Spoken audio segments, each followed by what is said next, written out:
la protección de los derechos humanos en Colombia desde la Constitución Política de 1886 a 1991.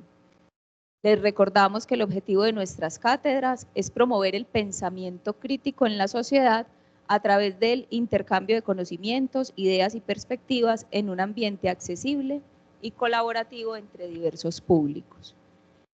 Este evento es organizado por la Dirección de Humanidades de Uniremington y les pido a todos que registren por favor su asistencia en el QR que está en este momento proyectado en las pantallas.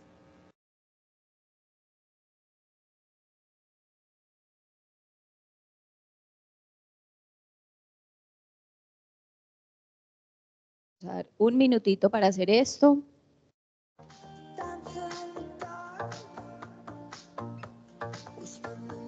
Con mucho gusto. Si a alguno no le funciona, por favor nos cuenta que les ayudamos con ello.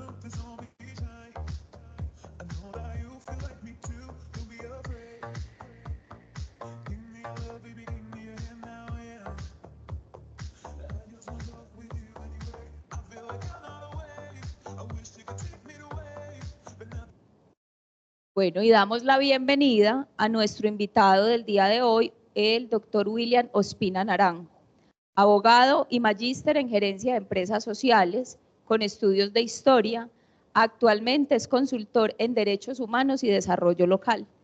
En su trayectoria encontramos que se ha desempeñado como profesor universitario, coordinador del eje de Cultura, Paz y Derechos Humanos en el segundo Laboratorio de Paz del Oriente Antioqueño, personero delegado del área disciplinaria de la Personería de Medellín y alcalde del municipio de Sonsón. Bienvenido, William.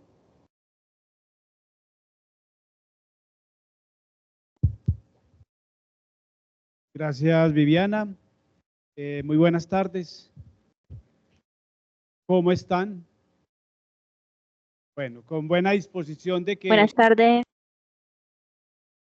De que trabajemos una hora larguita sobre un tema que es fundamental en la vida de nosotros. ¿Quién puede decir que no tiene derechos? ¿Cierto? Hoy en día, cada uno de nosotros, desde un niño, tiene conciencia de que tiene unos derechos.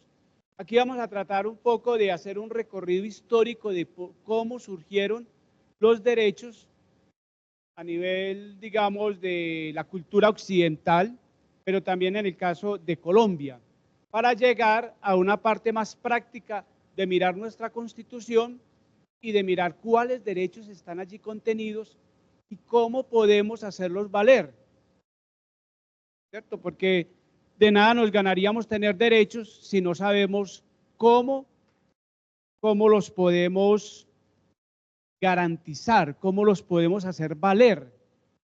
Y eso es lo fundamental. Entonces, los derechos, vamos a iniciar un poco por la historia en general desde los orígenes de la humanidad sobre los derechos humanos.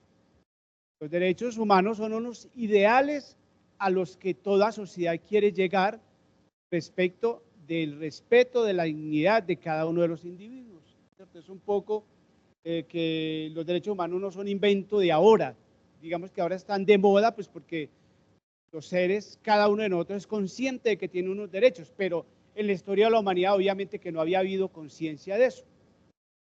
Antes de Cristo, después de Cristo y los derechos humanos casi que apenas hace unos 200 años que son muy pocos en la historia de la humanidad. ¿Cierto? Ustedes pues, tendrán, no sé, 17, 18 años y esa es su historia, pero la humanidad, pues, digamos que hace unos 4.000 millones de años viene trasegando en construir una civilización. Básicamente empezaríamos con el Código de Hammurabi, que es del siglo 18 antes de Cristo, es decir, como el año 1800 antes de Cristo. Y el Código de Hammurabi, ¿por qué es importante? Porque en la historia primitiva de la humanidad, los conflictos se resolvían a la fuerza, a la violencia, a los golpes. Y si a mí me mataban un hermano, yo podía acabar con toda la otra familia, podía responderle con toda la violencia de que fuera capaz.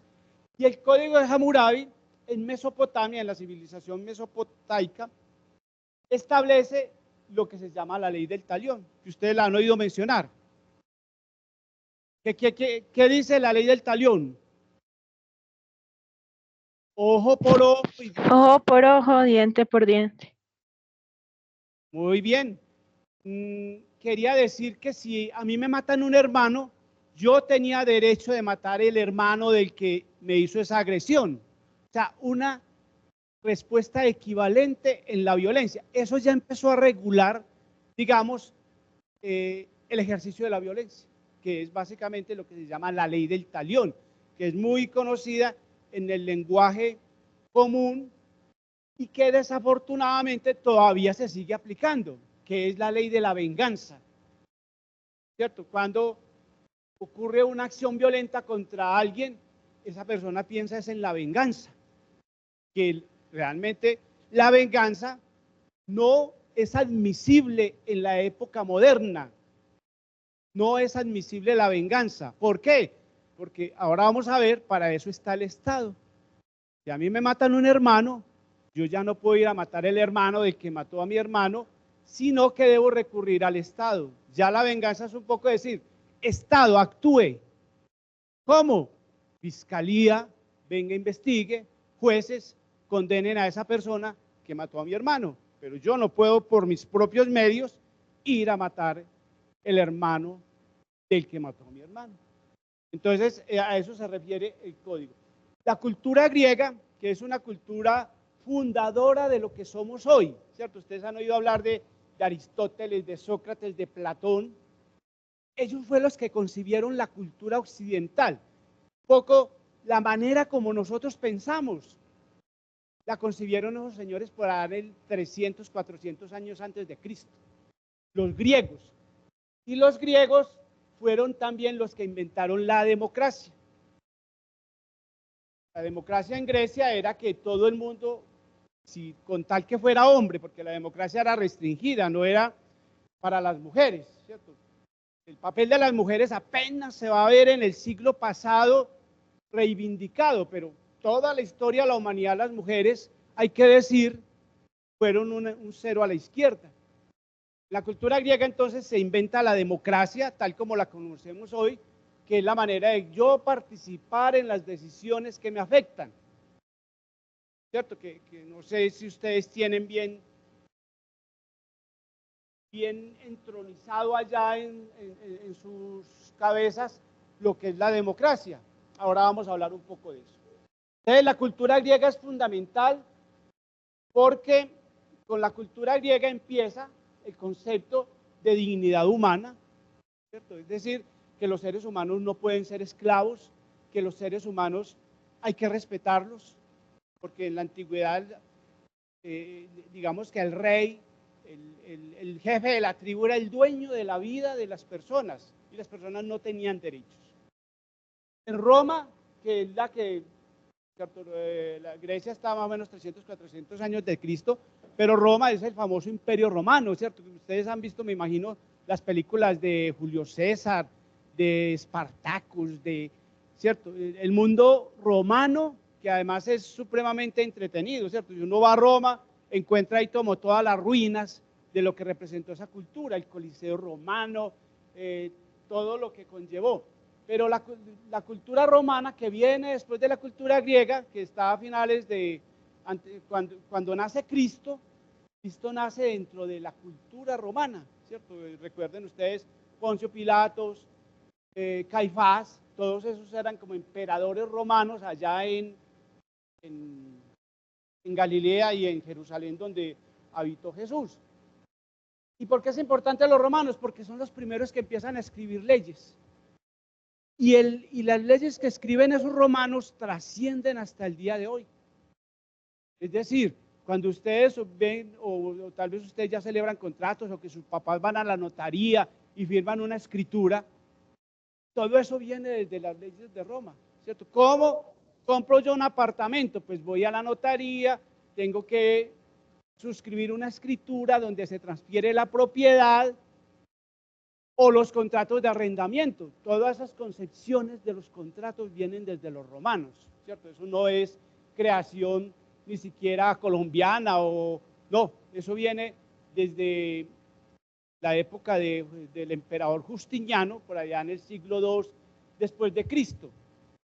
Y hablo de esto porque de ahí surgen los derechos, ¿cierto? Y ahí empiezan a surgir. En la medida en que hay leyes, es porque establecen derechos a favor de unos, que en ese momento era muy restringido, porque los derechos básicamente eran para los nobles, para las élites, pero no para el pueblo, porque en Roma existió la esclavitud, y la esclavitud pues conllevó y conlleva como la máxima degradación del ser humano, ¿cierto? La esclavitud es que hay seres humanos que son un objeto comercial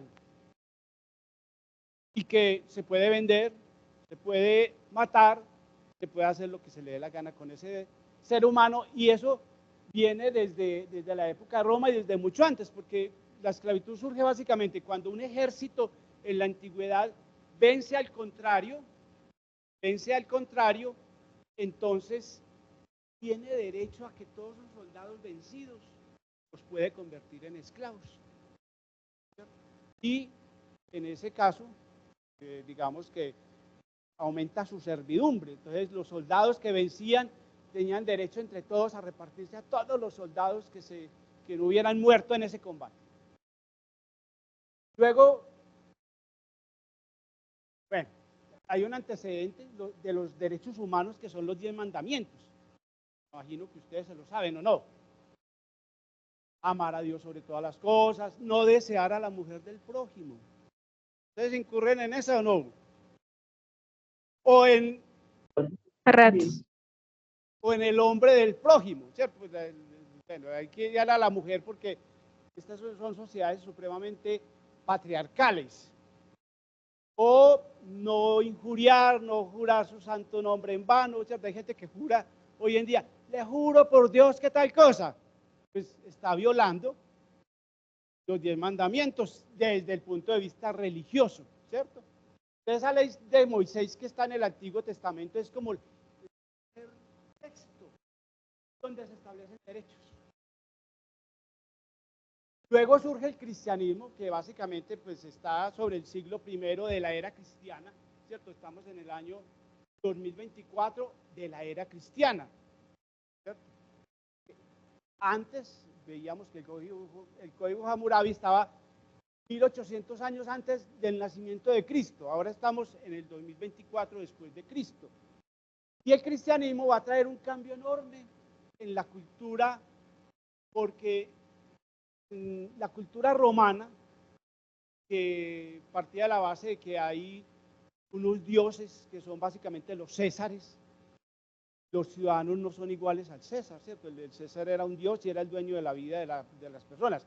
En cambio, el cristianismo trae algo revolucionario, y es que dice, todos somos iguales ante Dios. Entonces es como el principio básico del cristianismo, y revoluciona la concepción romana de los derechos de los habitantes. Obviamente que eso es un concepto que aún sigue a veces sin aplicarse, ¿cierto?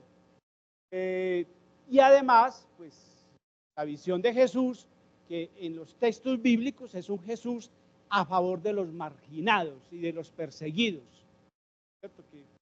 Que a veces no vemos tanto a la Iglesia Católica, que es la que pregona, obviamente, que pregona la doctrina cristiana, el tema de los perseguidos, de los humillados, de los pobres. Y Jesús, pues recordemos todos cómo se puso a favor, por ejemplo, de una mujer prostituta que estaban apedreando. Y Jesús le dijo, un momento, nadie tiene derecho a castigar a esta mujer prostituta, porque el que esté libre de pecado, que tire la primera piedra. ¿Cierto? Eso es un principio fundamental en el tema de los derechos humanos. Bueno, ya nos pasamos al feudalismo. El feudalismo es ya toda la época que surge después de la caída del Imperio Romano, y el feudalismo conlleva a que los habitantes de las ciudades europeas son siervos son una semiesclavitud de los señores feudales. Y los señores feudales eran los dueños de la vida de esos siervos, tanto de las familias como de la producción que hacían, ¿cierto? El derecho de pernada, que era, por ejemplo, las chicas que estaban ya en edad de relaciones sexuales, pues con la primera persona que tenían que tener relaciones era con el señor feudal, ¿cierto? Es decir, era una época no propiamente de esclavitud, pero sí era una semi-esclavitud. Eso fue en el siglo XI y siglo XII. Luego surgen las monarquías absolutas, que son, si ustedes han escuchado hablar de Luis XVI y María Antonieta, ¿sí? Bueno, y todos los reyes, Felipe II, Enrique VIII, todos estos reyes que están sobre el siglo XV y XVI, son reyes que la Iglesia Católica dijo la Iglesia Católica que ellos tenían la autoridad por ser de Dios. Para ser rey en esa época se necesitaba que el Papa lo coronara y esa autoridad venía de Dios. Este principio es muy importante porque después vamos a ver cómo la autoridad va a cambiar, ¿cierto? La concepción de que la autoridad viene de Dios. Y eso era tan importante, que la autoridad viniera de Dios, porque si usted se rebelaba contra el rey, estaba yendo contra Dios, estaba incurriendo en herejía, estaba incurriendo en un pecado. Por tanto, la población no se podía rebelar contra el rey, a pesar de que el rey fuera lo más abusivo y lo más déspota y lo más asesino. La población tenía que aguantar resignadamente, ¿cierto? Y ahí viene un principio de la resignación, que todavía, pues usted está muy joven, no nos ha tocado, pero digamos que en el caso mío, que estoy más viejo, yo me acuerdo que a las mujeres que el marido llega borracho a pegarles, la mamá les decía: mijita, aguántese, hay que resignarse, porque es que en la otra vida usted va a disfrutar, ¿cierto? Allá las profesoras, bueno, no es que les ha tocado eso, pero que finalmente el tema de la resignación, que ya ustedes no se resignan a una cuestión abusiva o intolerante, ustedes protestan y dicen, ¿cierto? Porque ya saben que ustedes tienen derechos. Entonces, ese tema de las monarquías absolutas va a coincidir con el surgimiento del capitalismo. El capitalismo surge hacia el siglo XII y surge una clase social. Está la burguesía, el clero y los señores feudales. Y surge una clase social que se va a llamar la burguesía. ¿La burguesía quiénes son? Aquellas personas que empezaron a comerciar. El comercio, como lo conocemos, que es a cambio de una moneda, y los préstamos, el sistema de préstamos surge apenas después del siglo XII. Y ese capitalismo pues trae una nueva clase social que se llama la burguesía. Entonces la burguesía dice: es que yo ya tengo mucha plata, usted, señor rey, no puede hacer conmigo lo que le dé la gana, es que yo soy dueño de mi vida, usted, señor rey, no puede esclavizarme o matarme o quitarme mis bienes, ¿cierto? Ahí viene toda una gran revolución por parte de la burguesía contra las monarquías y contra el clero, ¿cierto? Porque el clero el clero se impone, ¿cierto? En el cristianismo los primeros cristianos fueron perseguidos, pero después el Imperio Romano se convierte al cristianismo, un emperador famosísimo que se llamó Constantino sobre el año 370. Y entonces el cristianismo adquiere todas las costumbres del Imperio Romano. Por ejemplo, un papa o un obispo, pues que pone una cara, que se pone un bastón, que tiene unos anillos. Jesús en la Biblia nunca tuvo eso. Todo eso viene del Imperio Romano, cuando el cristianismo asimila todas las costumbres del Imperio Romano. Entonces el capitalismo viene a ser como una sublevación, una protesta contra los monarcas y contra los señores feudales, ¿cierto? Hay una famosa carta, la carta 1215, que es en Inglaterra. El rey Juan sin Tierra suscribe con sus nobles una carta donde les concede derechos, que es la Carta Magna, promulgada por el rey, y firma el primer documento que reconoce los derechos de los nobles frente al pago de impuestos y al debido proceso. Es decir, un rey para sostenerse, como hoy el gobierno cobra impuestos. Y en esa época sí que eran abusivos los cobros de impuestos. Entonces digamos que los dueños de la tierra se rebelan contra el rey les admite, listo, voy a regular los impuestos. Y también logran que el rey les haga un debido proceso, que ahora vamos a mirar qué es un debido proceso, ¿cierto? Que eso es tan importante para nuestra vida cotidiana. ¿Qué es el debido proceso? Si a mí me multan una fotomulta,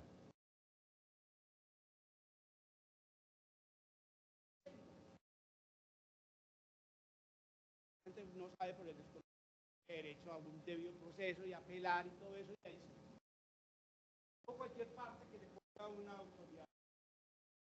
El renacimiento, volver a la cultura griega, y eso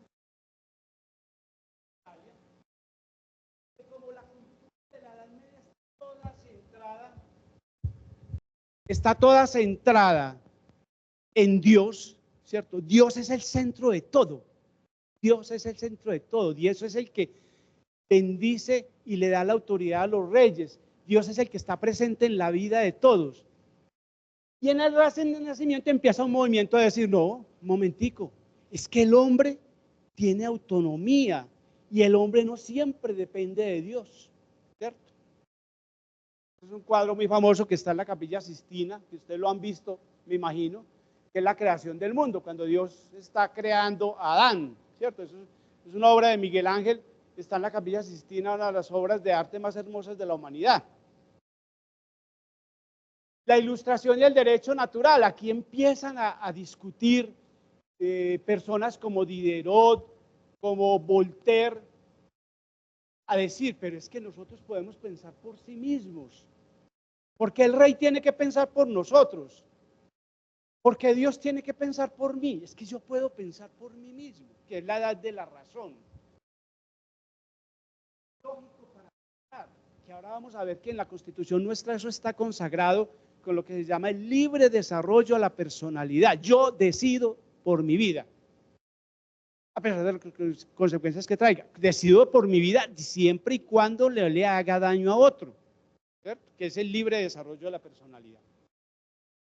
El descubrimiento de América, saben ustedes que fue en 1492, hace ya un poco más de 500 años, y fue fundamental porque estaba Europa, y Europa se da cuenta que más allá de los mares hay otro mundo, un mundo que en ese momento no fue valorado sino para sacar el oro.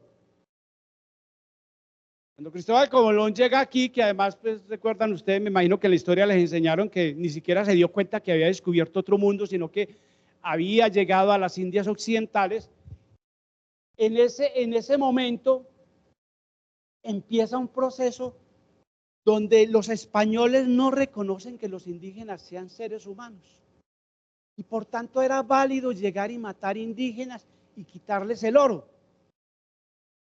Hasta que tuvo que venir un papa, por allá en 1500 y pico, a decir, no se puede matar indígenas porque son seres humanos, ¿cierto? Porque se pensaba que los indígenas eran animalitos, pues, ¿cierto? Fíjate que hoy todos sabemos que también nosotros somos animales. Somos animales del género humano. Entonces, ese descubrimiento de América implicó un cambio enorme y sobre todo que trajo un retroceso en Europa porque generó la esclavitud de los indígenas. Hay un sacerdote que de esa época, dominico, que es Fray Bartolomé de las Casas, que empezó a luchar para que los derechos de los indígenas se respetaran, que los indígenas no fueran matados así como se mata animales. Pero eso trajo otra consecuencia, que fue el tema de la esclavitud. Entonces, hacia 1550, dicen, no matemos indígenas, pero entonces vámonos al África a cazar negros para traerlos como esclavos. Y empieza el comercio de esclavos, ¿cierto? Los cazan en África, los cruzan en el Atlántico como ganado, allí mueren cantidad de afrodescendientes en las condiciones, pues, como ganado, como transportando vacas o, ¿cierto? Obviamente hoy en día las transportan con más dignidad porque en ese momento eran las condiciones higiénicas más más impresionantes. Ese tema de la esclavitud va a durar, ¿cierto? Que es una flagrante violación a los derechos humanos, ¿cierto? Porque yo no puedo admitir que otro ser humano sea un objeto al que se someta a transacciones, a la compraventa, a arrendarlo, ¿cierto? Hoy, no sé si escucharon hoy en las noticias, a raíz de eso hay una discusión, y es que el vicepresidente Santos, Francisco Santos, a raíz pues, de todo lo que está ocurriendo en el país, le dice a Petro, es que usted va a alquilar indígenas para traerlos mañana, 1 de mayo, a la Plaza de Mayo, a la Plaza de Bolívar, la administración. Y se le vienen todos los indígenas, miren las redes sociales, diciendo, es que usted sigue siendo esclavista, ¿cómo que alquilar indígenas? ¿Cierto? Porque esa es una concepción esclavista, ¿cierto? Esa es una discusión pues que hay hoy todavía como para decirles que es que estas discusiones aparentemente fueron por allá, pero siguen en el mundo de hoy. Bueno, todo esto conllevó a que existían los monarcas, los nobles y el clero. Y hubo unos señores que empezaron a decir, un momentico, es que nosotros tenemos que partir de la base de que hay un Estado. Y el Estado no es solamente el rey. Y son las famosas teorías contractualistas, pues que no voy a profundizar mucho en eso, pero John Locke o Montesquieu empiezan a hablar de los tres poderes. Ustedes saben qué son los tres poderes, ¿cierto? El ejecutivo, el legislativo y el judicial, sobre todo que es una teoría de Montesquieu. ¿Para qué? Porque es que como existía que el rey tomaba las decisiones, el rey era el que sacaba las leyes, las aplicaba y las sancionaba, Montesquieu dijo, no, momentico, tiene que haber tres poderes diferentes que se coordinen. Es decir, uno saca las leyes, el otro las aplica, que es el ejecutivo, y otro sanciona si incumplen las leyes, que es el judicial. Ese es el esquema que aún hoy perdura y que digamos es como lo que llamamos democracia, ¿cierto? En las sociedades donde no hay esos tres poderes se dice que no hay democracia. Ustedes ven el caso de Venezuela. En Venezuela Maduro resuelve meter a la cárcel a los que trabajaron con María Corina Machado. Si fuera democracia, Maduro no puede hacer eso, ¿cierto? En Colombia todavía hay democracia, ¿cierto? Porque el presidente no puede decir, métalo a la cárcel, ¿no? ¿Quién lo mete a la cárcel? Pues tiene que haber un debido proceso en Colombia, que es la fiscalía y los jueces, para llegar a decir, metan a esa persona a la cárcel o se le impone una sanción. Entonces, este concepto es muy importante para saber qué es la democracia, unido a que los tres poderes conllevan lo que es la elección por parte de la población. Es decir, yo puedo elegir libremente quién me va a gobernar, que son las elecciones, ¿cierto? De pronto nosotros a veces, y muchos de ustedes todavía ni votarán, o los que pueden votar les dará pereza, que las elecciones son el mecanismo mediante el cual yo elijo a los que me van a gobernar, ¿cierto? Eso es como si yo tengo una tienda y elijo quién me va a administrar la tienda por 4 años, más o menos es eso. Lo que pasa es que a veces resultan buenos administradores o malos administradores, ¿cierto? Que es las discusiones en política que tenemos. La Constitución de Estados Unidos fue la primera constitución, porque de ahí viene de Locke y de Montesquieu. ¿Constitución qué es? La Constitución es un tratado que hace toda la población para decir qué derechos tenemos y cómo se gobierna esa sociedad, ¿cierto? En palabras simples. Si lo aplicamos al código de Hammurabi, era que yo primero en esa sociedad podía aplicar justicia por mano propia. Cuando se establece una constitución y se crea un Estado, yo ya no puedo administrar por mano propia, sino que tengo que decir, señor Estado, venga usted y haga justicia por mí. Es decir, ejerza la venganza por mí, ¿cierto? Uno cuando le matan un hijo a una madre y en unos noticieros y la madre dijo, clamo justicia, ¿cierto? Clamo justicia. ¿Qué justicia? Pues que el Estado realmente sancione y castigue a esa persona que cometió el delito. Entonces, la primera constitución, que es un texto que ahora vamos a ver la de nosotros, que surge en el mundo, es la de Estados Unidos por ahí en 1776, que es la Declaración de Independencia, la Declaración de Virginia, y es una constitución, tiene 8 artículos, y esa constitución aún sigue vigente, con varias reformas, pero en Estados Unidos desde 1776 tienen la misma constitución, diferente a nosotros que hemos cambiado como 30 veces de constitución, o cualquiera de los países latinoamericanos. En esa constitución, por primera vez se va a decir que todos los hombres somos iguales. Eso tiene un sesgo patriarcal y machista, ¿cierto? Porque vamos a ver luego que viene la Constitución de la Revolución Francesa, 1789, que es como la revolución que da origen a todo el tema democrático y de los 3 poderes en Occidente. La Revolución Francesa, en la práctica, ¿en qué consistió? En que Luis XVI era un hombre de poco carácter, se casó con María Antonieta, que era una princesa austriaca, y si van a París, no dejen de ir, o si alguien lo conoce, el Palacio de Versalles, que es lo más espectacular que hay en palacios. Es oro por todas partes. Y era el palacio de Luis XVI y de María Antonieta. María Antonieta se dedicó a despilfarrar los recursos. De hecho, pues se dice que María Antonieta fue la que inventó los desfiles de modas y los tacones, porque los tacones en la Edad Media era para los hombres y no para las mujeres. Y ya empezaron fue las mujeres a utilizar los tacones y nosotros quedamos sin tacones. Entonces, Luis XVI, para poder mantener ese ritmo de gastos, empieza a subirle el impuesto a la gente. Y el impuesto no lo pagaba sino lo que se llamaba el tercer estado, el pueblo. No lo pagaban ni los nobles, que es toda la corte que ellos tienen de duques, una serie de personajes que dicen que tienen el derecho por nacimiento, y el clero no pagaban impuestos. Entonces empiezan a explotar al pueblo para que pague impuestos y el pueblo se cansa. Y ahí es donde viene lo que se llama la Revolución Francesa, que es una revuelta de la población francesa contra el rey Luis XVI. Eso se armó el caos más horrible porque finalmente a Luis XVI lo llevaron a la horca el mismo pueblo, lo ahorcan en plena plaza, después ahorcan a María Antonieta y la fiesta de todo el mundo porque era una venganza contra los culpables de su pobreza y de su estado. Y el pueblo allí reunido, que se llamaba los Estados Generales, redactan una constitución.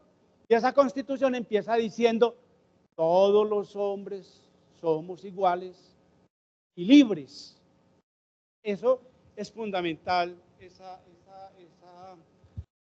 esa Revolución Francesa, pues que yo los invito, hay cantidad de documentos de los que quieran como profundizar en eso, que son los derechos del hombre y del ciudadano. Las mujeres quedaban excluidas, ¿cierto? Porque les decía ahora, las mujeres fueron excluidas siempre porque se consideraba que la mujer era simplemente una reproductora de los hijos y los oficios domésticos. Y esta constitución le daba solamente derechos a los hombres.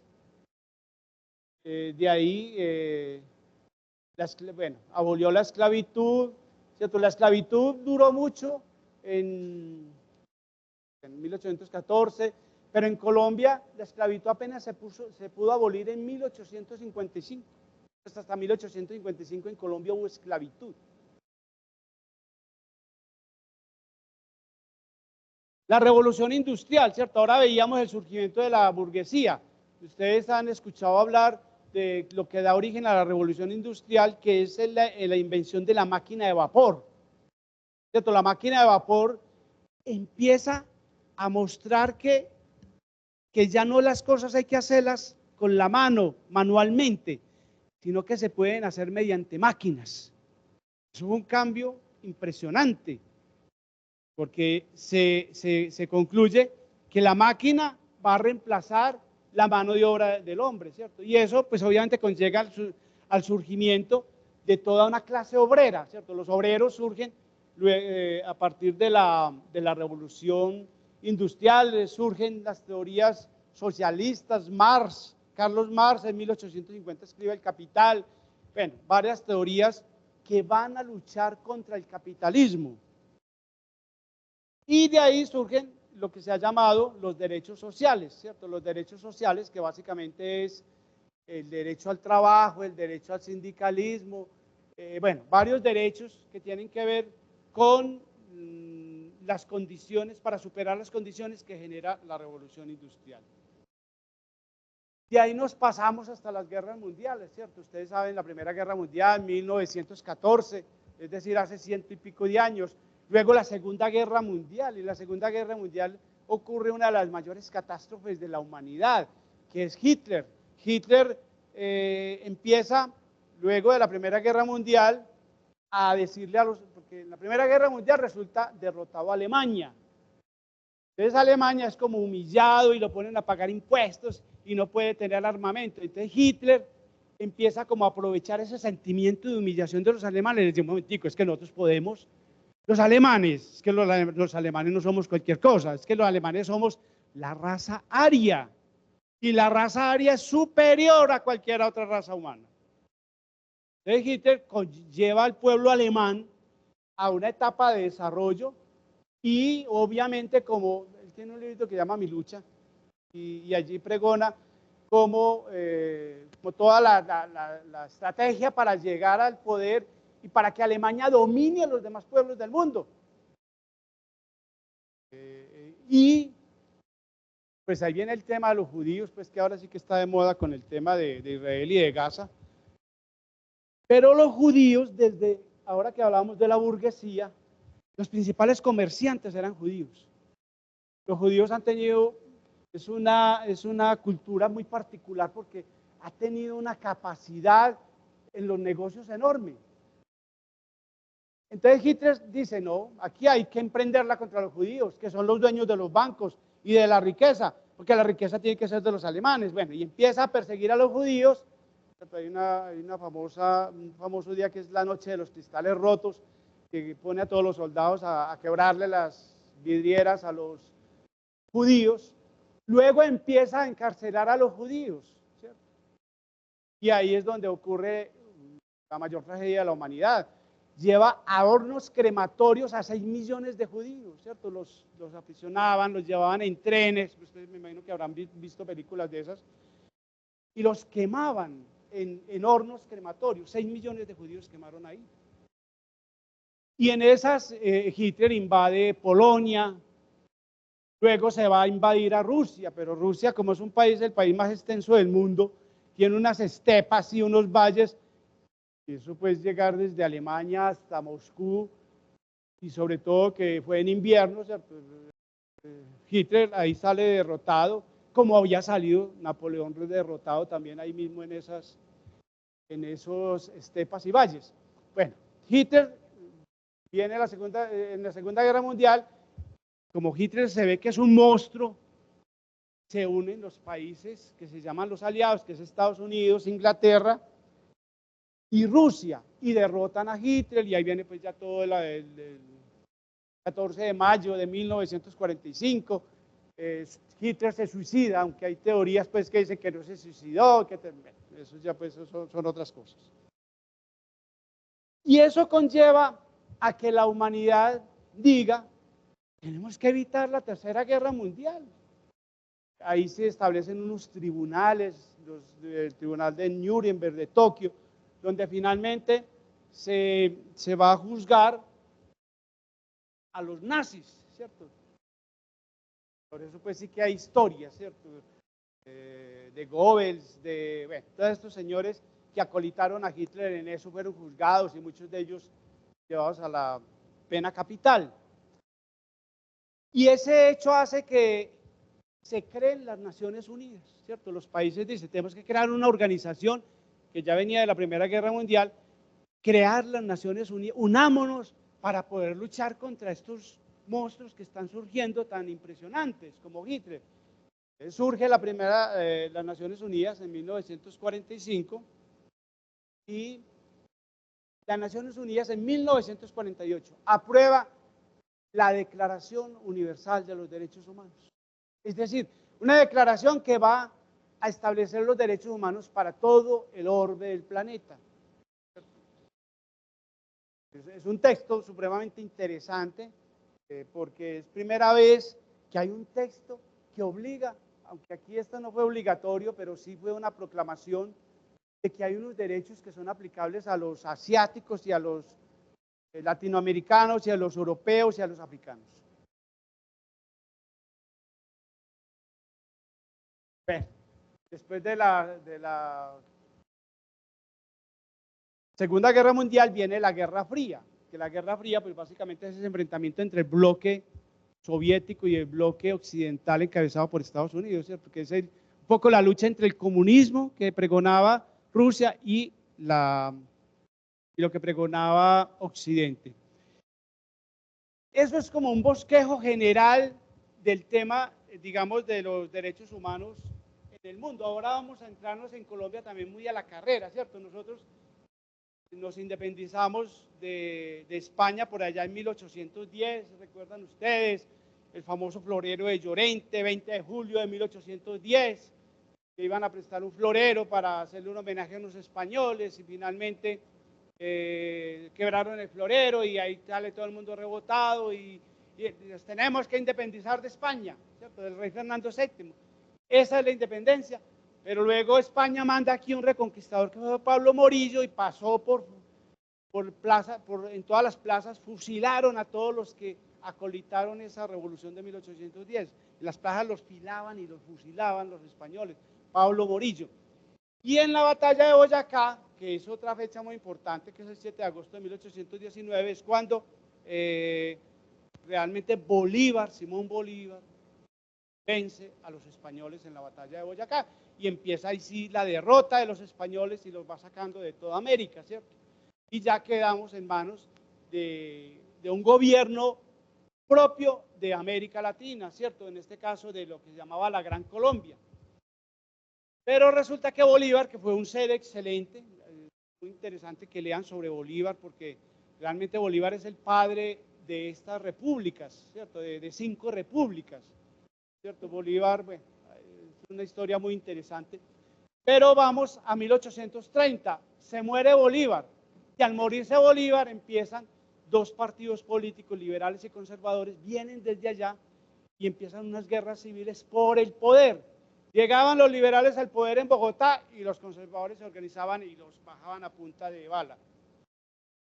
Y al contrario, entonces hubo cantidad de muerte y cantidad de expropiación en esa época, lo que se llama las guerras civiles. 1863 se ponen de acuerdo y allí en Río Negro firman una constitución que es la famosa constitución de 1863, una constitución que va a dar muchas libertades, pero eso conllevó a que como había tantas libertades, a los conservadores y a la Iglesia Católica eso no le gustaba. Y luchan hasta que tumban a los liberales y viene la Constitución de 1886, que es pues como el tema central hoy. Esa Constitución con la de 1991. Esa Constitución de 1886 es una Constitución que vamos a ver, inicia en el preámbulo, ¿cierto? Porque la influencia de la Iglesia Católica, pues aquí un poco la he esbozado desde la Edad Media, en todo la Iglesia Católica. Y aquí sí que más. Cuando en 1886 se firma esta Constitución, que fue la que rigió hasta 1991, esta Constitución duró 104 años. Esta Constitución empieza diciendo, en nombre de Dios, fuente de toda autoridad, con la finalidad de afianzar la unidad nacional. Es decir, era un Estado totalmente confesional, la educación la dirigía la Iglesia Católica y se reconocían muy pocos derechos, la libertad de prensa, el habeas corpus, el derecho de reunión, pero eran muy limitados. Eso fue hasta hace 30 años, ¿cierto? Que rigió esta Constitución. Y había un decreto que podía sacar el presidente que era el estado de sitio y con eso limitaban siempre los derechos. Colombia vivió bajo casi que una dictadura por parte de los diversos presidentes durante 104 años. y no existían unos derechos en la Constitución, pero no existían mecanismos de cómo yo los exigía, cómo los reclamaba, cómo me los garantizaban. Esa Constitución de 1886 va a dar lugar a la famosa Guerra de los 1000 días, que es también una guerra entre liberales y conservadores, y mientras aquí estábamos dedicados a guerrear, a darnos bala, se nos separó Panamá. Panamá en 1903, Estados Unidos coge a la élite que había allí en Panamá, los apoya militarmente y se separaron de Colombia. A Bogotá llegó la noticia como los 15 días después, pues porque imaginé que no había ningún medio de comunicación diferente a una persona que iba por caminos de arriería en una mula, en un caballo a llevar la noticia. Pues no es como hoy en día que todo es inmediato. Y se separó Panamá. Bueno, de ahí viene toda la hegemonía del Partido Conservador, ¿cierto? Ahí, durante todo el siglo pasado hasta 1930, la famosa masacre de las bananeras, ¿cierto? Que es una masacre en Colombia. Los gringos vieron que era muy bueno para producir banano, y el banano era fundamental para los gringos darle a los soldados como ración de guerra para la alimentación, y aquí toda la costa atlántica la sembraron de banano, pero a los trabajadores colombianos no les respetaban nada, tenían que trabajar 18 horas diarias, no tenían prestaciones, no tenían nada. Y los trabajadores se rebelaron, y eso fue por ahí en 1926, es un hecho muy importante en la historia de Colombia. Estos trabajadores se rebelan y contra la United Company norteamericana.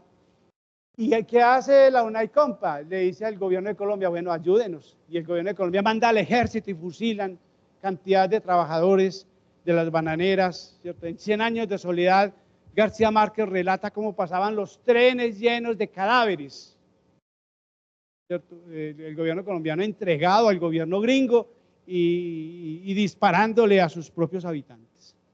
Bueno, viene luego el gobierno de Alfonso López, un liberal en 1936, que empieza a establecer unos derechos a favor de los trabajadores, porque los derechos de los trabajadores han sido conseguidos a sangre y fuego, ¿cierto?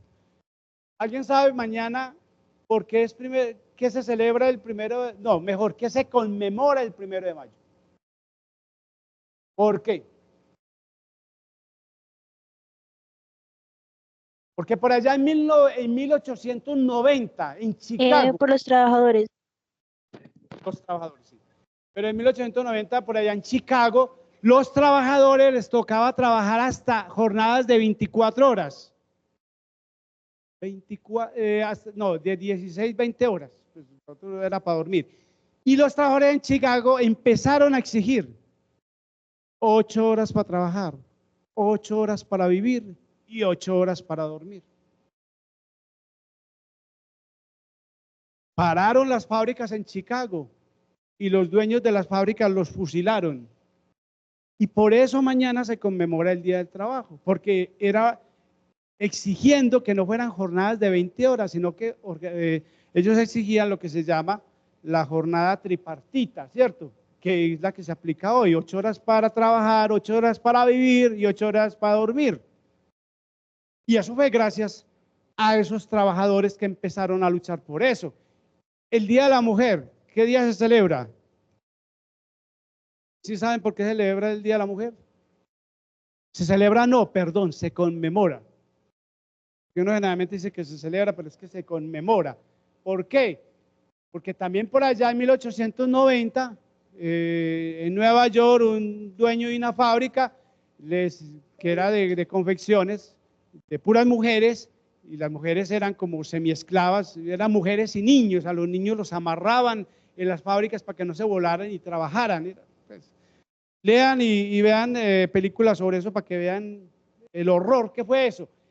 Y ese dueño de la fábrica, para evitar que las mujeres protestaran, las encerró en la fábrica. Y se quemó allí un colchón o algo y se incendió la fábrica, no fue capaz de abrirle la puerta y se quemaron cantidad de mujeres en esa fábrica, ¿cierto? Eso Por eso es el 8 de marzo, se conmemora el Día de la Mujer. Eso como para decirles que los derechos no han sido nada de pacíficos, sino que se han conseguido en muchos casos a punta de sangre. Aquí viene Jorge Eliezer Gaitán. Jorge Eliezer Gaitán es, en 1948, es un líder que eso marcó mucho la historia de Colombia, porque Jorge Eliezer Gaitán iba a llegar a la presidencia, lo asesinan en Bogotá, hay una sonada impresionante. El centro de Bogotá era bellísimo antes del 9 de abril de 48 y la gente enfurecida quemó el centro de Bogotá. Por ahí hay documentales sobre eso. Y se sigue todavía diciendo pues que Gaitán le cortaron las alas a través de que lo asesinaron, y obviamente pues se dice pues que la élite colombiana pues fue la que lo mandó a asesinar. Bueno, ahí viene un golpe de Estado después de Rojas Pinilla, que es el único golpe de Estado que hemos tenido en Colombia. Y Rojas Pinilla hace un plebiscito y es en el 57 cuando le da el derecho a votar a la mujer, ¿cierto? Porque la mujer hasta ese momento era un cero a la izquierda y la mujer no era ciudadana. La mujer ni siquiera podía votar. Ahí la primera vez que la mujer vota, luego de que cae Rojas Pinilla, se monta el Frente Nacional. Y el Frente Nacional es que hacen una alianza los liberales y conservadores que estaban agarrados en una guerra impresionante, y ellos dicen, bueno, hagamos pues un tratado de paz y nos repartimos el Estado colombiano. Esa torta nos la repartimos no más que entre nosotros dos, liberales y conservadores, y así fue. Y resulta que entonces ya existía el Partido Comunista y otros grupos que se vieron excluidos de ese reparto que hizo el Frente Nacional, y una cantidad de unos campesinos por allá en el Tolima se rebelaron contra el Frente Nacional, y ahí es donde surgen las FARC, el ELN y el M-19, surgen las guerrillas en Colombia en los años 60. Guerrillas que hasta hoy siguen generando violencia en este país. Ya en 1980, Colombia es un país que se ve excelente para la producción de marihuana, ¿cierto? Las primeras drogas que empiezan a exportarse de Colombia son de la Sierra de Nevada, Santa Marta, la famosa marihuana. Pero después se ve que es muy buena para la cocaína, porque la cocaína se producía en Bolivia y en Perú. Y entonces resulta, no, ves que produzcámosla en Colombia, que está mucho más cerca de Norteamérica, es más fácil transportarla. Y de ahí surge todo el tema del narcotráfico en los años 70 y en los años 80, y empieza una guerra del Estado contra el narcotráfico, que tal vez ustedes la habrán visto, pues obviamente quien no sabe de ustedes quién es Pablo Escobar, que fue el primer narcotraficante que tiene la idea de montar una empresa alrededor del narcotráfico, ¿cierto? Él crea lo que se llama el famoso cartel de Medellín, que es una empresa como una multinacional para controlar toda la salida de cocaína de Colombia para llevar a Estados Unidos y a Europa, ¿cierto? Montó una empresa, pues una empresa ilegal, y para defender esa empresa, pues obviamente utilizó la violencia, ¿cierto? A mí me tocó, no sé si, bueno, están muy jóvenes, pero en Medellín uno a esta hora escuchaba una bomba, corra, porque explotó o porque mataron a un policía, daban 2 millones por matar policía, y hubo cantidad de bombas que explotaron por toda esta ciudad. Pablo Escobar contra el Estado, hasta que ya se viene César Gaviria, y viendo que no era posible luchar contra Pablo Escobar, le crean su propia cárcel. Pablo Escobar dice, bueno, yo me entrego, pero si hacen una cárcel a mi modo, que es la cárcel, la catedral, y Pablo Escobar se entrega, pero claro, él mismo pone su propia guardia, y allí empieza a seguir con el narcotráfico, y de ahí viene que llevaba a sus enemigos hasta allá, como a los hermanos Moncada, ya los mató, y entonces ya el Estado colombiano dijo, no más, y se tomaron la cárcel, y mientras tanto, como los guardias eran los mismos de Pablo Escobar, pues Pablo Escobar se voló, y ahí sí empezó una época de violencia, mataron ministros, periodistas, bueno, ustedes sabrán de eso. En esa década del 80 va a surgir en el tema político todo el tema de la muerte a candidatos a la presidencia. Aquí se mata a Bernardo Jaramillo, a Luis Carlos Galán, a León Pizarro, el que habla tanto Petro, que era el jefe del M-19, porque la guerrilla del M-19 había negociado con el Estado. Por allá en 1988. Negoció con el Estado la guerrilla del M-19. Entonces el M-19 firma un tratado y todos los del M-19 se reinsertan, ¿cierto? Pero entre tanto también surge el paramilitarismo, que es otro de los actores del poder ilegal que en este país han sembrado de sangre Colombia, ¿cierto? El paramilitarismo surge porque como una reacción contra lo que estaba haciendo la guerrilla, entonces el mismo narcotráfico financia policías, soldados retirados para que formen un ejército y empiecen a aplicarle a la guerrilla su misma medicina, ¿cierto? Un poco la ley del talión. Si usted me mató y me robó, yo le hago lo mismo, ¿cierto? Y empezaron contra el M-19, empezaron contra los jefes del M-19, les matan los papás, los hijos. Entonces, lo más escabroso que pueda haber ocurrido. Hasta que el M-19 entonces firma la paz y ya viene un caos impresionante en la década del 80 porque está el narcotráfico, están los paramilitares, está la guerrilla, está el abuso de los soldados y de la policía. Entonces toda la población, ya me tocó a mí, que muy consciente de todo eso, aquí hay que hacer algo, hay que cambiar esta constitución, hay que hacer un nuevo pacto, o si no, Colombia no puede seguir matándose. Y de ahí es donde surge un fenómeno que llamó la séptima papeleta, y es que en las elecciones del 90 se iba a votar por presidente, congreso, asamblea, y se depositaba una séptima papeleta diciendo: estoy de acuerdo con una asamblea nacional constituyente. Eso fue 96% de los votantes dijeron que sí.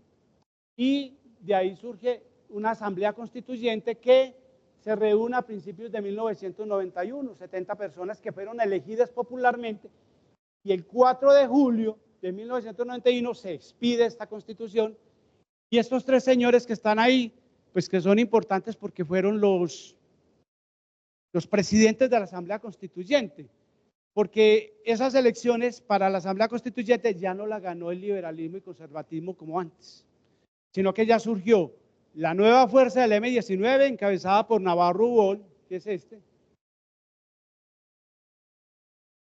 Álvaro Gómez con el conservatismo y Salvación Nacional, y Horacio Serpa con los liberales. Esa constitución de alguna manera recogió todos los, digamos, los sueños de esa nueva Colombia. ¿De quiénes? De los indígenas, porque en la constitución del 86 los indígenas no eran nada. De los negros, porque no eran nada en la constitución del 86, no tenían ningún derecho. De los cristianos, porque la constitución del 86 vimos que no era sino la religión católica, y ya aquí venía una cantidad de grupos religiosos. De los ateos, porque los ateos, que yo no soy de nada, pero es decir, esta constitución del 91 va a recoger un montón de sueños de la nueva realidad que se está dando en Colombia, y esa constitución pues va a generar un estado más diverso con derechos, un estado social de derecho, que es como la concepción, ¿cierto? Este es el preámbulo, pues que no va a haber tiempo de leerlo, pero básicamente, ¿qué es el preámbulo? El preámbulo es como el objetivo. Cuando ustedes hacen un proyecto, ¿cierto? Ustedes, por ejemplo, dicen: me voy a casar. ¿Para qué? Pues para vivir con mi novia, para conseguir casa, para tener hijos, ¿cierto? Los propósitos. Esta gente que se reunió allá, aquí establece los propósitos, ¿cierto? Que son el tema de la igualdad, el trabajo, la convivencia, la libertad, la paz, que es como los valores que los colombianos queremos, ¿cierto? Esos valores que están establecidos ahí es lo que impregna toda la nueva Constitución del 91. Bueno, aquí llegamos, bueno, ¿qué son los derechos humanos, cierto? Los derechos humanos, pues básicamente son como facultades inherentes, que son inherentes a cada ser humano, es decir, no se pueden desprender de mí, ¿cierto? Ahora vamos a ver las características, ¿cierto? Es decir, que todos los habitantes tenemos los mismos derechos, ¿cierto? Pueden ser derechos civiles, políticos, económicos, sociales, culturales, colectivos, del medio ambiente, que son como las clases de derechos. Algunos hablan de derechos de primera generación, segunda generación, tercera generación. Primera generación serían los de la Revolución Francesa, segunda generación los que vienen después de la Segunda Guerra Mundial, tercera generación los que surgen a partir de los años 60. Bueno, pero son clasificaciones.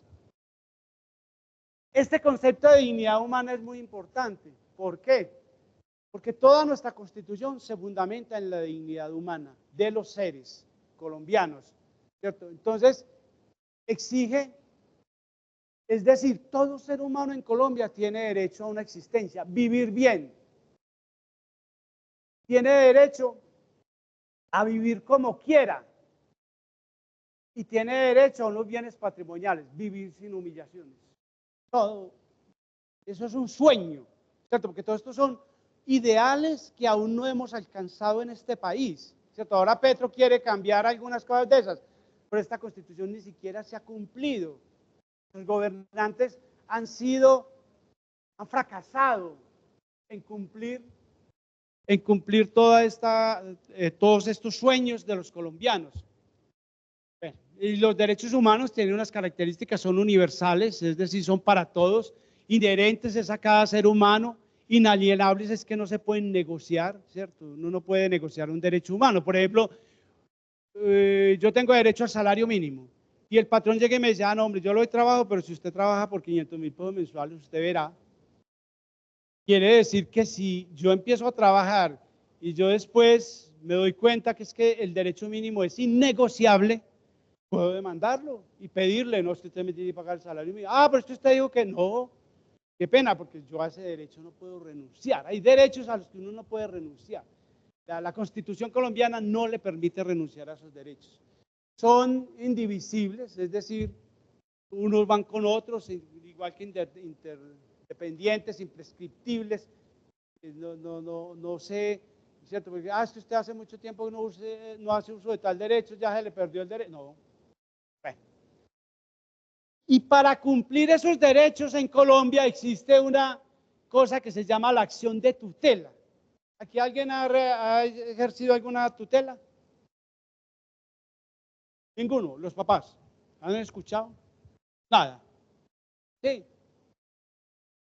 ¿Qué es una acción de tutela? Bueno, la acción de tutela va unida a la Corte Constitucional. La Constitución del 91 creó un organismo muy importante que traten ustedes, ahora que vean noticias, de visibilizar la Corte Constitucional. Son 8 señores y señoras que se encargan de velar por los derechos humanos de la gente en Colombia. Cada rato saca sentencias. El aborto, que la eutanasia, 9, son 9 porque es un número impar, disculpe. Sacan unas sentencias protegiendo los derechos de los colombianos. ¿Cómo? Aplicando esta Constitución, ¿cierto?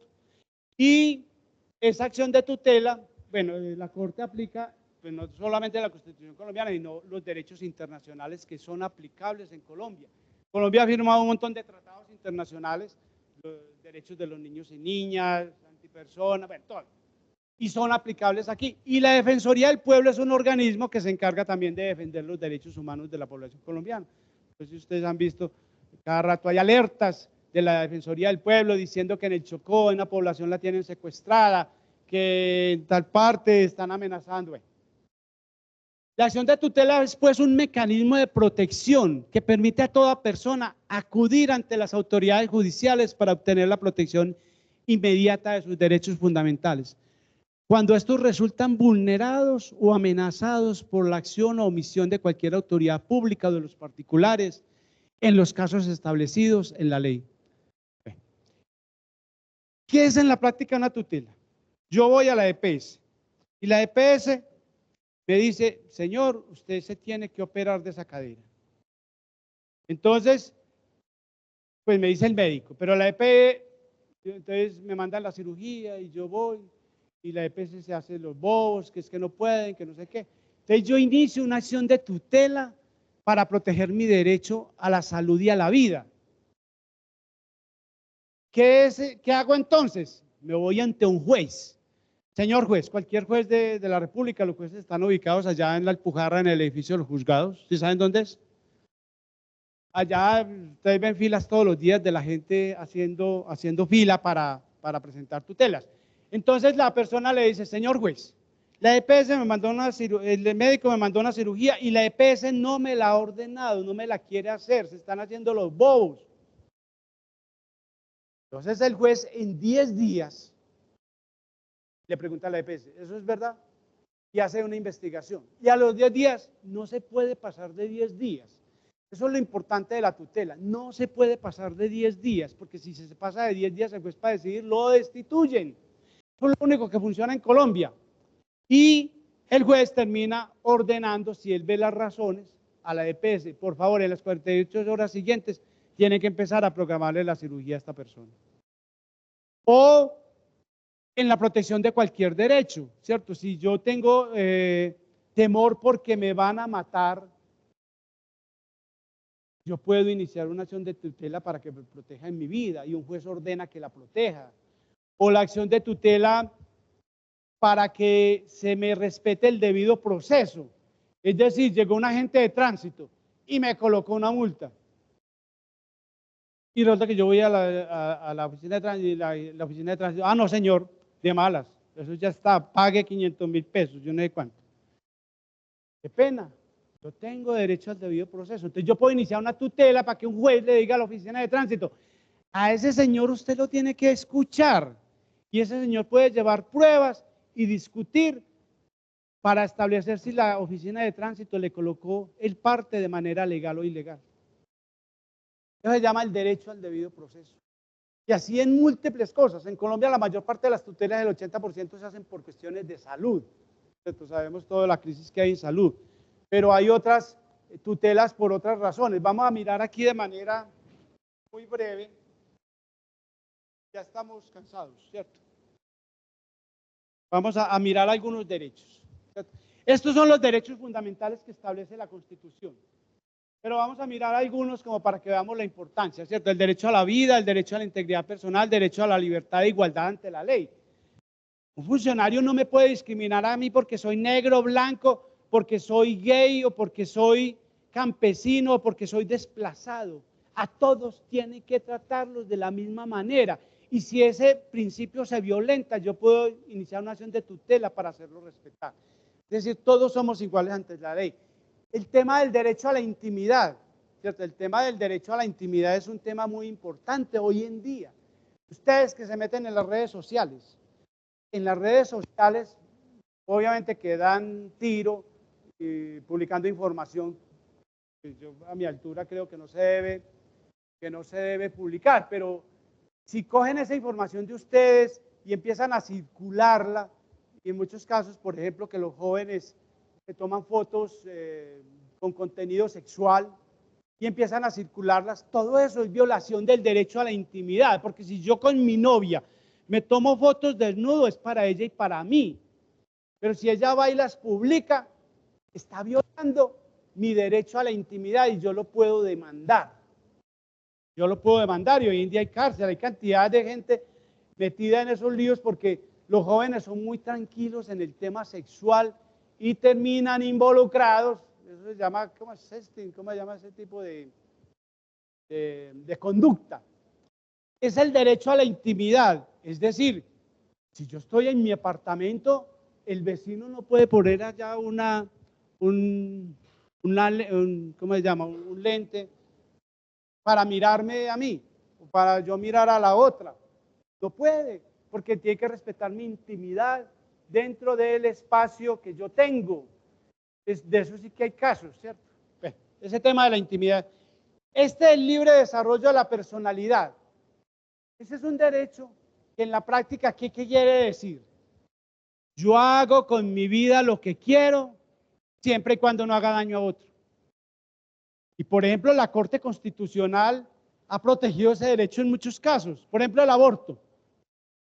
El aborto es un tema muy discutido en esta sociedad porque tiene también un carácter moral, ¿cierto? Desde la religión católica que permea todo, ¿cierto? La vida es sagrada y usted no puede disponer de la vida, sino solo Dios. Pero, ¿qué ha dicho la Corte Constitucional? La mujer la mujer es dueña de decidir si tiene o no tiene el hijo. Ni siquiera el padre, sino la mujer. Y la mujer, dentro de ese derecho del libre desarrollo de la personalidad, la mujer puede decir, ¿lo tengo o no lo tengo? Si no lo tengo, puedo abortar. Y en este momento está establecido el derecho al aborto en Colombia, saben ustedes, ¿cierto? Por ese derecho. Pero hay otras aplicaciones. El tema de la dosis personal en alucinógenos, ¿cierto? En Colombia está permitido la dosis personal de marihuana, de cocaína y de alucinógenos. Eso está permitido. Lo que pasa es que eso tiene unas restricciones del espacio público y todo eso. Pero la Corte, ¿qué ha dicho? Es que yo, como soy dueño de mi vida, yo sé ver si consumo drogas y yo soy el responsable de mi vida. Lo que no puedo hacer es empezar a poner una tienda para vender marihuana, ¿cierto? Pero yo puedo consumir la dosis personal. En ese mismo derecho ha dicho, las parejas del mismo sexo pueden definir cómo quieren vivir. Y de ahí salió que se estableció el matrimonio gay en Colombia, porque es decisión de cada persona en su orientación sexual.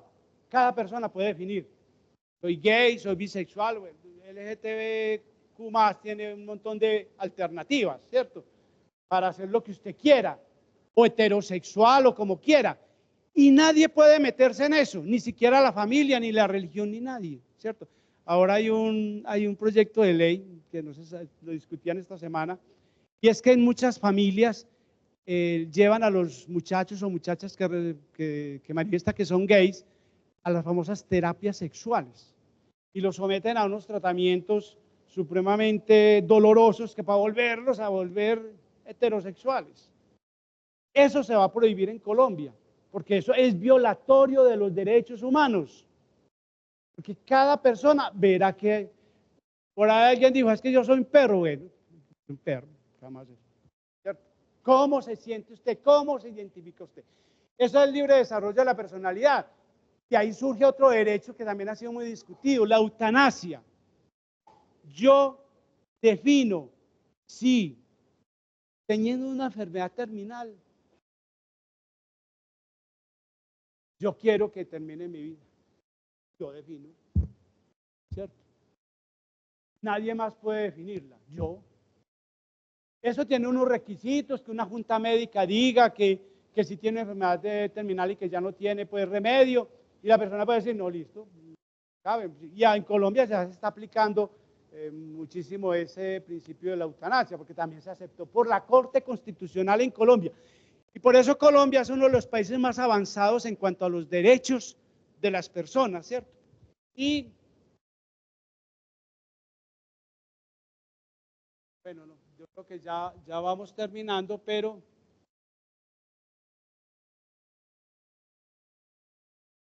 como para mirar las preguntas o comentarios que ustedes a bien tengan. Allí hay otra serie de derechos que miramos. Bueno, ahí están el derecho al trabajo, libertad religiosa, ¿cierto? El tema de la libertad de enseñanza, derecho a la libertad personal, derecho al debido proceso, el habeas corpus. ¿Qué es el habeas corpus? A mí no me puede detener la policía como le dé la gana. Y tienen que, si a mí me detienen, a pesar de que maté 20, y no me reciben la indagatoria en menos de 36 horas, me tienen que dejar en libertad. Es un derecho. Cuando hablamos de la dignidad humana, todas las personas tienen derecho a la dignidad humana, inclusive los peores delincuentes. Muy horrible decir que Garavito ya se murió, pero hasta Garavito tenía derechos. Porque algunos, ¿cómo va a tener derechos? Tenía derechos de acuerdo a nuestra Constitución, ¿cierto? Entonces, el habeas corpus es que a mí no me pueden detener ilegalmente. El tema del derecho al debido proceso, ¿cierto? Lo que les decía ahora, a mí no me pueden sancionar. En la universidad me hacen un proceso. En la universidad yo cometí una falta. Vea, para afuera porque usted le pegó a otro compañero. Qué pena. Tienen que hacer un debido proceso. ¿Y qué es el debido proceso? Pues tienen que llamarme a rendir descargos. Yo en esos descargos puedo pedir pruebas y decir, es que eso no fue así como están diciendo que yo le pegué al otro. Que el otro, y llevo testigos y se hace un proceso y finalmente la universidad debe tomar una decisión. El debido proceso se aplica en todo, ¿cierto? En todo, como para que sepan ese derecho. El principio de las dos instancias es que a mí me ponen una sanción y yo puedo apelar. Yo voy al tránsito y peleo que me pusieron una multa que no es, y el inspector de tránsito así y ratifica la multa. Entonces yo puedo apelar ante el superior del inspector. Todo yo puedo apelar, o sea, no puedo, en Colombia la decisión de una sola persona no vale. Yo puedo apelar. A mí me condenaron a 20 años de cárcel, pues puedo apelar al superior de ese juez, ¿cierto? Obviamente que eso tiene pues límites, la segunda instancia. La aprehensión en flagrancia, ¿cierto? En Colombia existe un principio que es muy discutido por toda la sociedad, y es que solamente se puede detener a las personas en flagrancia. ¿Qué es flagrancia? Está pues, como se dice coloquialmente, con las manos en la masa. ¿Ah? Entonces la persona está cometiendo el delito, se puede detener. Pero resulta que la persona me robó el reloj. Y yo vengo, vea, señor policía, ese tipo fue el que me robó. Como el policía no lo encontró en flagrancia, tengo que ir a la fiscalía, poner un denuncio, la fiscalía empezar un proceso para ordenar la detención de esa persona, pero no lo puede detener. Por más que yo le diga, es que ese fue el que me robó. No. Eso es un principio garantista para los ciudadanos, porque si no, otro por venganza contra mí va y dice, es que usted cometió tal delito, la policía le echa mano y para. No. Tiene que haber un debido proceso para poderme detener. Eso es muy importante. Derecho a la no autoincriminación. En cualquier proceso yo no tengo obligación de confesar que yo lo maté, o que yo lo robé, o que yo hice esto, ni contra mí, ni contra personas del cuarto grado de consanguinidad mías, ¿cierto? Es un derecho, y generalmente muchos delincuentes guardan silencio. Y si guardan silencio, el Estado es el que, la fiscalía es la que tiene que hacer un proceso para probarles que cometió delito. Bueno, ya no va más, debe que ya se cansó, como estamos cansados todos, ¿o no? Bueno, no, ya bueno, este es derechos ciudadanos, es que yo puedo conocer todas las actuaciones que hacen las autoridades contra mí, puedo pedir copias, existe el derecho de petición, yo le puedo decir al alcalde de Federico, alcalde, por favor, deme copia del contrato por medio del cual usted levantó las vallas de la Plaza Botero. Eso lo tuvo que hacer mediante un contrato. El alcalde de Federico me tiene que dar a mí la copia del contrato. ¿O cuánta plata se gastó en esto? Me tiene que decir. Y tiene que responder en 15 días. Eso es un derecho fundamental, el derecho de petición frente a las autoridades. Listo, Viviana. Y bueno, creo que ya deberes ciudadanos, bueno, el derecho que todos tenemos que colaborar con la justicia, colaborar con los impuestos, todos tenemos que pagar impuestos. Bueno, hay otros medios de protección, que es la acción popular, la acción del grupo, que ya son cuando los colectivos resultan involucrados. Hay unos mecanismos de protección en el Estado colombiano. Esta es una frase de Francisco, que los derechos humanos se violan no solo por el terrorismo, la represión, los asesinatos, sino también por la existencia de condiciones de extrema pobreza y estructuras económicas injustas que originan las grandes desigualdades. Es decir, el Estado viola todos los días los derechos humanos de mucha población a la que no le presta asistencia. Bueno, listo, muchas gracias.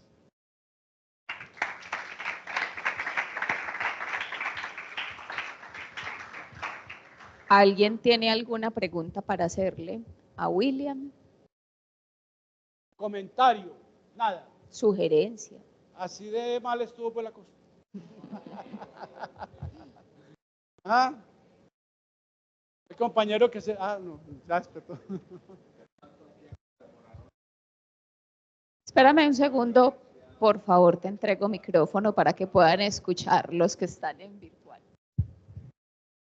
¿Qué tanto tiempo demoraron en caer en cuenta en el tema de el asesinato de indígenas en cuanto a la misma finalidad en la compra de negros? En la época de la conquista. Sí. Sí, en 1492